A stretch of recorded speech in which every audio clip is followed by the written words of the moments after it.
ये जो एहतजाज किया गया था, इस हवाले से जो इंतज़ामिया के लोग हैं, इस तारीख के हवाले से क्या मुज़ाकरात आपके दरमियान तय हुए हैं? देखिए, आप लोगों का एक बड़ा जायज़ मौक़िफ़ था रोड के हवाले से और काफ़ी अरसे से ये है, और नो डाउट के रोड की हालत भी अच्छी नहीं थी। तो इस साल के बजट में गवर्नमेंट ने इस रोड को 13 किलोमीटर रोड की मंजूरी दी है बजट के लिए। बजट में ये रोड शामिल है। तो इस हवाले से मैंने लोगों को ब्रीफ भी किया है, बताया भी है कि इसी साल हम लोग इसका PC1 मंजूर करके टेंडर वगैरह लगा के हम इस रोड को काम शुरू करा देंगे। और होपफुली हमारी महकमे की भी कोशिश है कि up to maximum up to October के महीने तक हम अपना PC1 फॉरवर्ड करके उसकी मंजूरी का जो भी प्रोसेस है वो करेंगे इंशाल्लाह।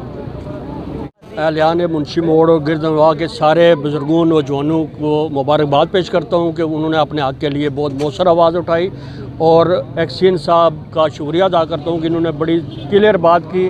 और ये जो आज माहिदा हुआ है, जो आज बात तय हुई है, इस पे अमल दरामद होना चाहिए। अगर ना हुआ तो हम बिल्कुल इस कमेटी ने जो फ़ैसला किया है इंशाल्लाह इसके साथ हर वक्त खड़े होंगे, शाना बशाना खड़े होंगे। जिधर भी हमें ये पुकारेंगे हम इनके साथ जाएंगे। मुझे उम्मीद है कि एक्सीन साहब जैसा शरीफ उन नफ्स और अच्छा इंसान जिसका इस इलाके से ताल्लुक़ है, इस वायदे पे वो अमल दरामद करवाएंगे।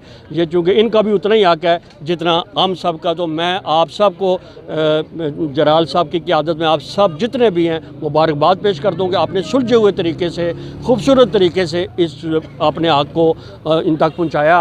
तो मैं इंशाल्लाह आपको एहलियान चढ़ोई हल्का की तरफ पूरे तावन का यकीन दिलाता हूँ। जब आपको हमारी ज़रूरत होगी हम हाज़िर हैं। बहुत शुक्रिया। बिस्मिल्लाहिर्रहमानिर्रहीम। सबसे पहले मैं आप तमाम सहाफ़ी जो दोस्त यहाँ पे आए उनका शुक्रिया अदा करता हूँ कि आप हमारे जो नौजवानों की सड़क बनाओ मुहिम के सिलसिले में जो एहतजाज रखा था उसमें आप यहाँ पे आके अपने कवरेज दी और हमारा जो पैगाम है वो लोगों तक पहुँचाया। तो यही पैगाम है कि ये सड़क जो है ये हर दो सूरत में बननी चाहिए।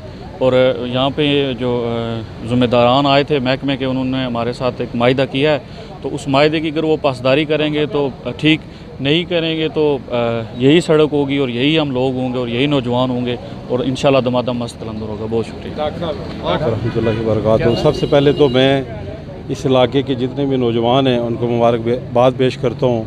और यकीनन ये बड़ी खुशाइंद बात है कि नौजवान अपने हक़ के लिए आज बाहर निकले हैं। और बहुत ज़्यादा दुख और अफसोस की बात है, सितम ज़रीफ़ी की बात है।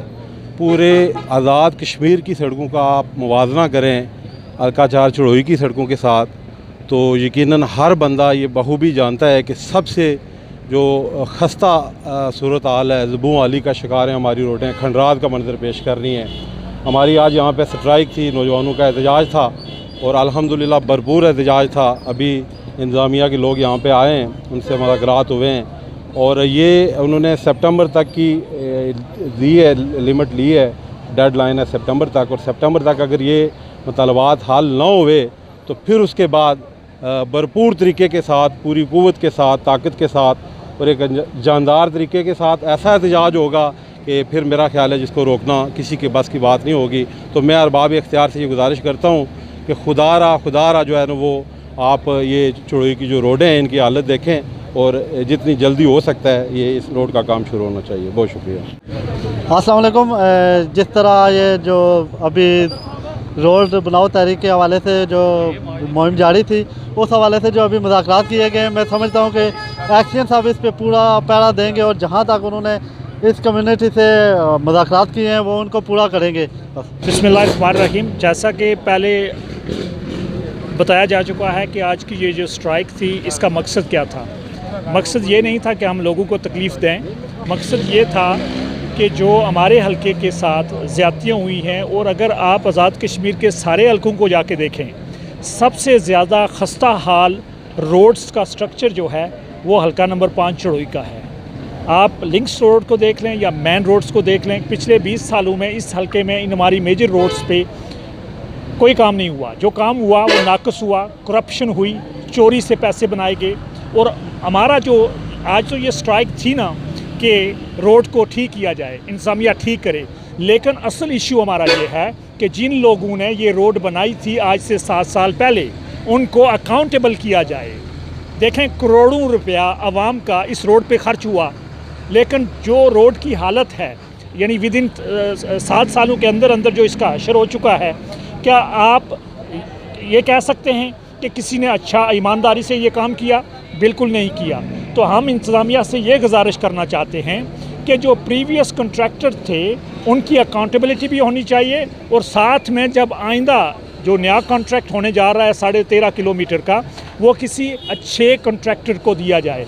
इसी तरह ना हो कि जिस तरह सियासी तौर पे रिश्वत के दौर पे पिछले कॉन्ट्रैक्ट दिए गए थे, किसी ने अपने भतीजे को दे दिया था, किसी ने अपने बेटे को दे दिया था। तो अब पीटीआई के हुकूमत में हम ये नहीं होने देंगे। हमें चाहिए कि ये जो रोड्स बने अच्छा फेयर कॉन्ट्रैक्टर के ज़रिए बने और सियासी रिश्वत के तौर पे ना बने, क्योंकि देखें रोडें हर रोज़ नहीं बनाई जा सकती।